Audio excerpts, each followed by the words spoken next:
We have looked at the detailed accounting treatment under the fair value method.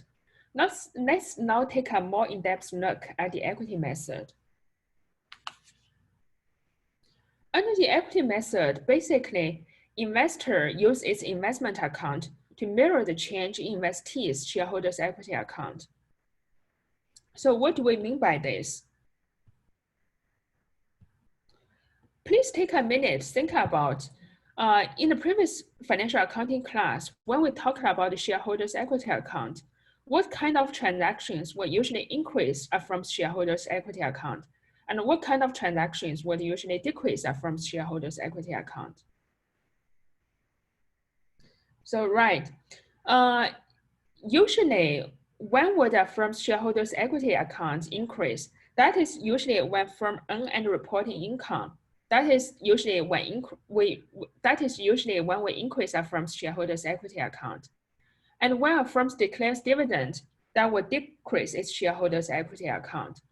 So it is from the investee's perspective that its shareholders' equity account would increase with the earning and reporting of income, and it will decrease with the declaration of the dividend. But from investor's perspective, investor is using its investment account to mirror the change in investee's shareholders' equity account.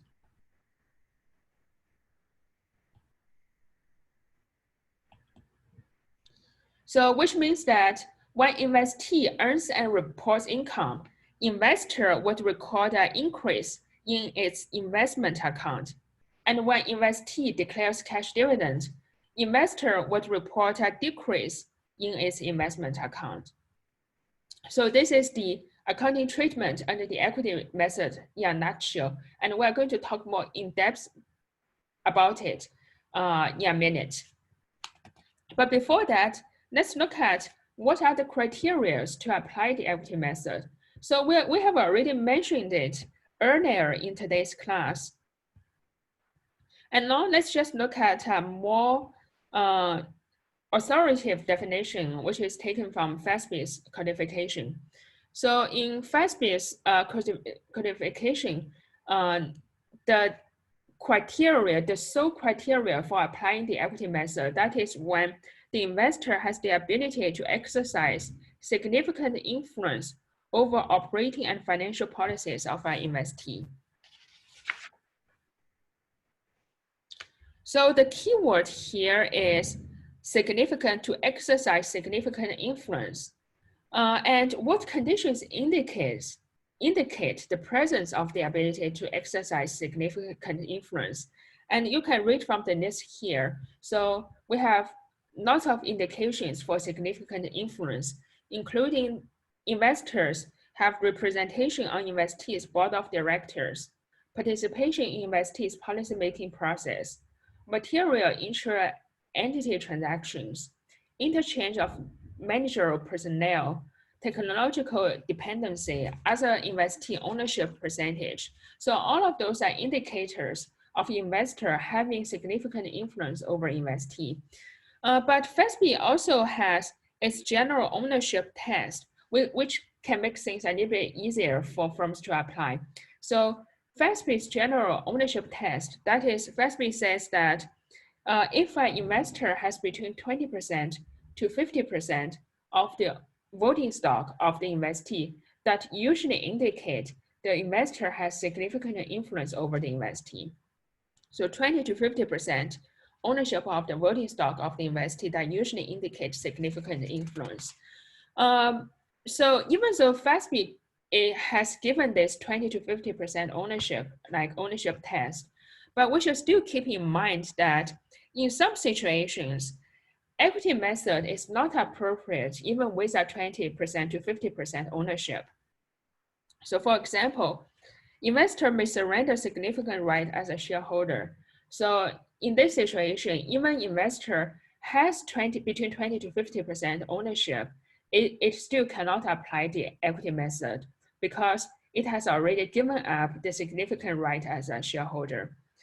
Concentration of ownership operates investor without regard for the view of concentration of ownership operates the investee without regard for the view of the investor.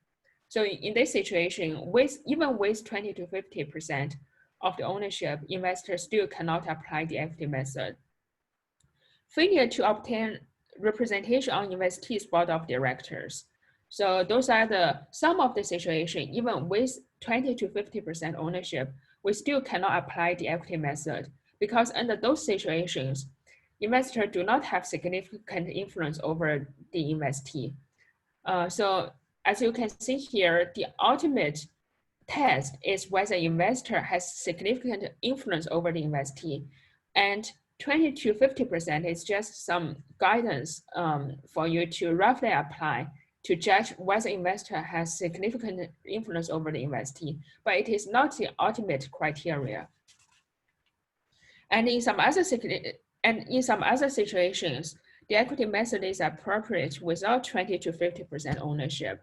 So for example, sometimes investor may have 50%, more than 50% ownership of the investee. And in this situation, usually we should apply consolidation, but we may still apply the equity method if when the non-controlling rights are so restrictive that the equity method is used instead of consolidation. So even in this situation, if, for example, the investor has more than 50% ownership of the investee, when we should use consolidation instead of the equity method, but the non-controlling rights are so restrictive and which make the investor only have significant influence but not control over the investee, we should apply the equity method in this situation. So this is just some general like overview about the equity method. And then we're going to talk about the detailed accounting treatment under the equity method.